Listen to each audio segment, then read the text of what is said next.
No lie. Pigs and their houses can fly.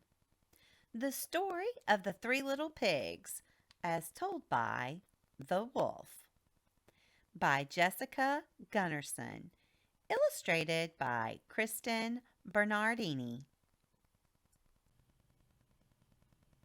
No lie. Pigs and their houses can fly. Of course, you think I was a beast, bullying helpless pigs and destroying their homes for fun. You don't know the other side of the story. Well, let me tell you the story of the three little pigs, as told by the wolf.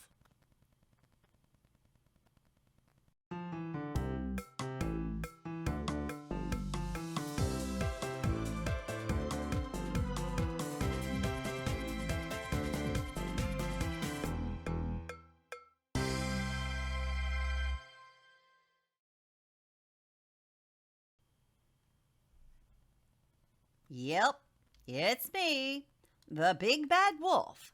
Now, before you run away or start crying, here's something you should know. And this is the truth. The only thing big or bad about me is, well, it's my breath. Doctors say I have UBS, Uncontrollable Breathing Syndrome. Basically, when I breathe, I let out huge gusts of air. I can't control it. Believe me, I wish I could. It's gotten me into so much trouble. Life with UBS is tough.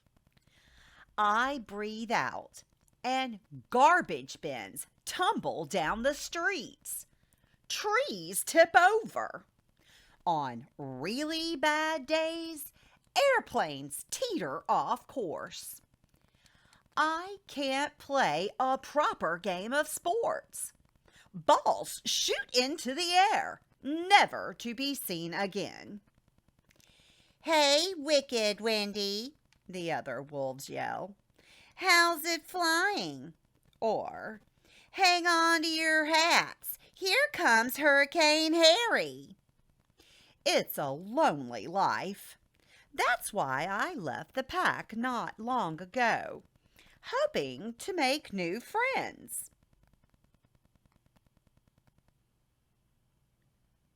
One day, I came upon a straw house in the forest. A little pig stood inside, stirring a pot of soup. I'd never known any pigs, but I'd heard they were nice, upstanding creatures. I thought I might enjoy having a pig as a buddy. I called, "Little pig, little..." Whoosh! The house exploded. Straw flew everywhere.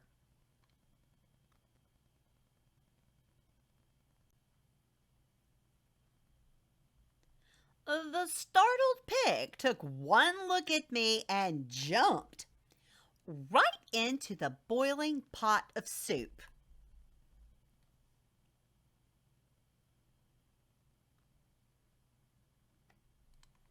Wanting to apologize, I peeked into the pot. No pig. Just a fat, juicy ham. I took a few bites. Delicious.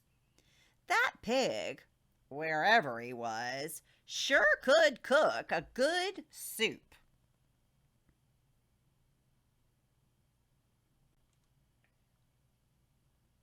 Farther into the forest, I came upon a house made of wood. A little pig stood inside, frying potatoes over a fire. I called, "Little pig, let..." Crash!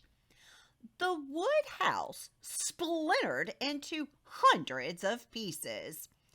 The surprised pig saw me and leaped right into the hot frying pan.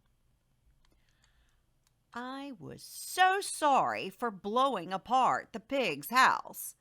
I wanted to apologize. But when I peered into the pan, no pig in sight. Just strips of sizzling bacon. Yum-mo!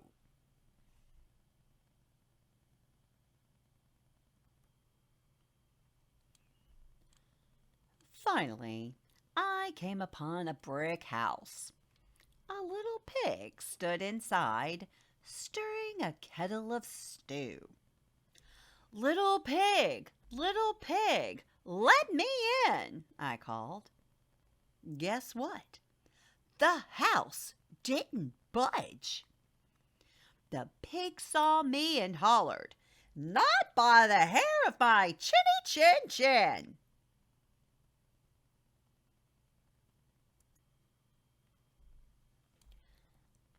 Maybe he had heard about the other pigs' houses and the messes I'd made.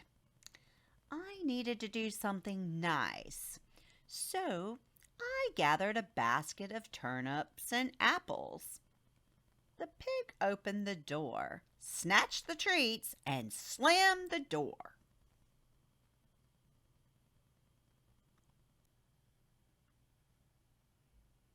My stomach growled.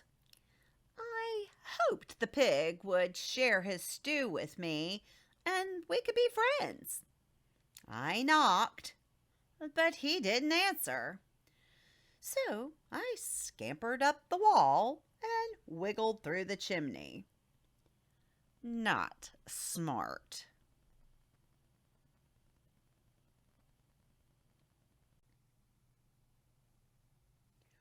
Whoop! I fell right into the pot of boiling stew. Ah! I shrieked.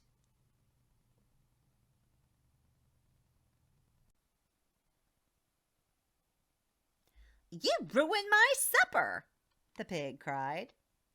But then he giggled.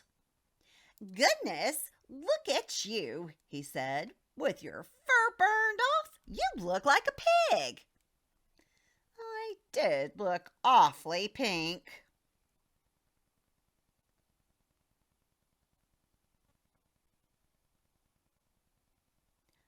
I'm sorry I was mean earlier, said the pig, whose name was Mortar. Mort for short. Wolves don't usually want to be friends with pigs. They usually want to eat them.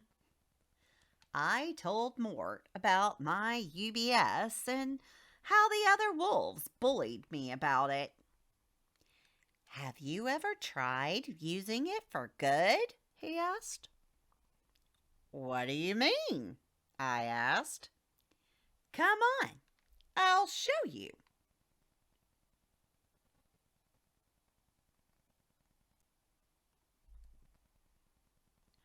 Mort led me to a little blue house.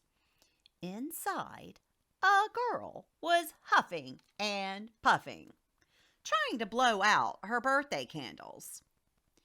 Mort nudged me.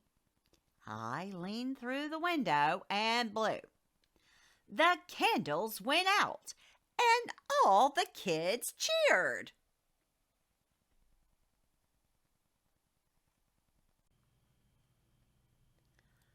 Later, we found a group of children trying to fly their kites. The day was calm, and the kites wouldn't move. But when I breathed in their direction, the kites sailed into the air.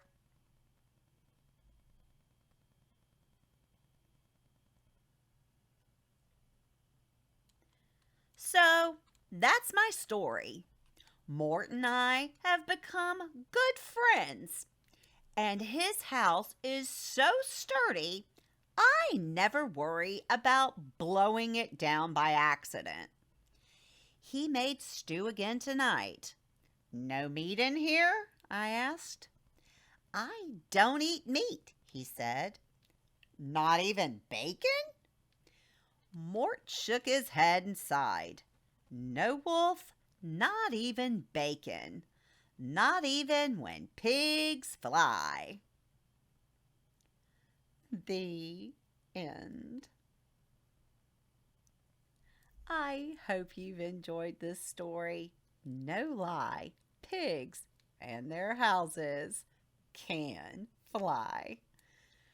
Grandma liked this version of the Three Little Pigs. You know, there's always two sides of every story. Just wonder which one is the real version of what really happened. I think maybe the pigs thought one way and the wolf thought another. So who says that one was right or wrong? Now, Grandma wants you to click that thumbs up button if you liked this version. I'm so glad that the wolf finally made some friends, and I do feel bad about him having UBS. Now make sure you click that subscribe button, and most importantly, make sure you come back for more stories by Grandma.